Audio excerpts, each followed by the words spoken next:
আসসালামু আলাইকুম। মজাদার দুধ লাউ তৈরি করার জন্য একটা লাউ ছিলে পরিষ্কার করে ধুয়ে বিচির নরম অংশটুকু ফেলে শুধু শক্ত অংশটাকে গ্রেটারের সাহায্যে গ্রেট করে নিলাম। আগে আমি একটা পাতিলার মধ্যে পানি বসিয়ে রেখেছিলাম। পানিটা যখন ফুটে আসবে, ফুটন্ত পানির মধ্যে আমি গ্রেট করে রাখা লাউটাকে ঢেলে দিলাম। 2 মিনিট রাখার পর আমি একটা চালনির মধ্যে লাউটাকে ঢেলে ঠান্ডা হতে দিব। এবার একটা পাতিলার মধ্যে আমি এখানে 5 লিটার দুধ ঢেলে দিলাম।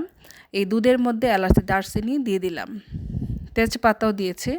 দুধটা যখন ঘন হয়ে আসবে তখন আমি একটা কনডেন্স মিল্ক দিয়ে দিলাম। এই কনডেন্স মিল্ক দিলে দুধ লাউয়ের স্বাদ অনেক গুণে বেড়ে যায়, খেতে অনেক সুস্বাদু হয়। আমার আরেকটু চিনি লাগবে, এই জন্য আমি চিনি দিলাম, মিষ্টিটা কম হয়েছিল। এবার আমার এই সিদ্ধ করে রাখা লাউটা দিয়ে দিলাম, আর দিয়ে দিলাম একটু গাজর।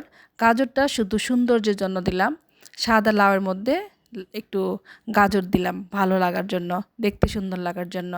এবার আমি কিশমিশ দিয়ে দুধ লাউটা পরিবেশন করলাম।